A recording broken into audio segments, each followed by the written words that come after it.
سلام دوست خوبم. امروز اومدم در مورد اولین تجربه میکرودوز ماجیک ماشروم رو براتون توضیح بدم. ولی قبلش تا حالا به این فکر کردین که تلقین چقدر میتونه برای ما تأثیر گذار باشه؟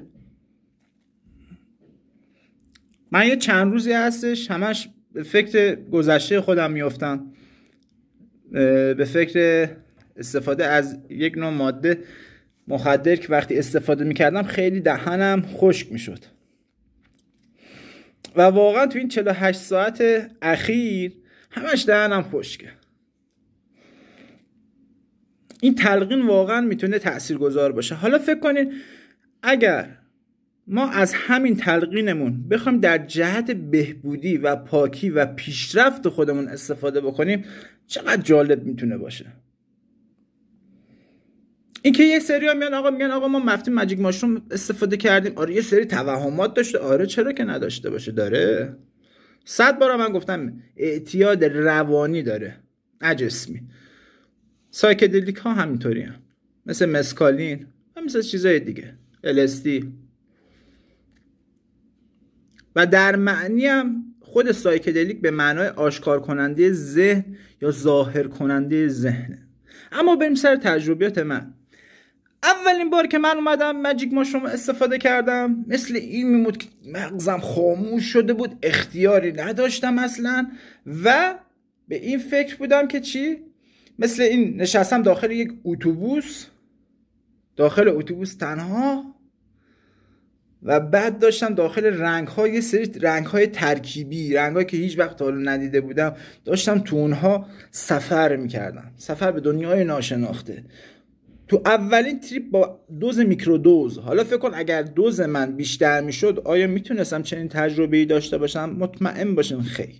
این به معنای این نیست شما هر چقدر میزان دوزتون بره بالا یه سری اشتباه رو میکنن. هر چقدر دوز بالاتر بهتر، عالی‌تر، با کیفیت‌تر، ترکیب رنگ‌ها بهتر، صداها واضح‌تر. نه اصلا اینطوری نیست عزیز من. مثل این که داخل یه قایق نشستی، یه نفر دستش پارو تو رو به هر مسیری که دوست داری داره میبرتت.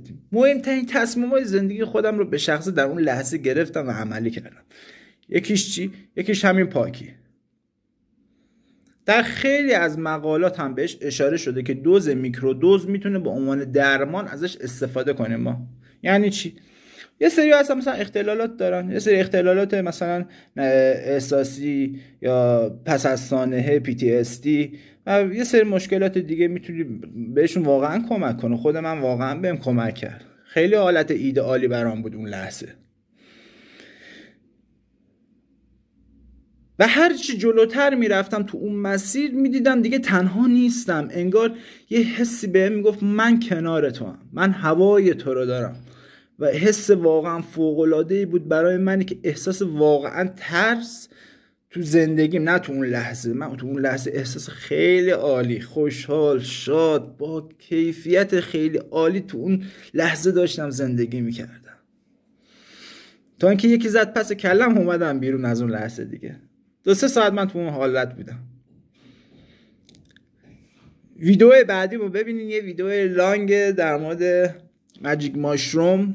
الان هم دارم یه ویدیو ضبط میکنم در مورد متامفتامین، حتما اونم ببینین. ولی ویدیو ماجیک ماشروم بعدی ما اگر نبینین نصف عمرتون رفته. خیلی دوستتون دارم، حتما ببینین. در مورد تجربیاتم صحبت میکنم ولی بیشتر در مورد مقالات.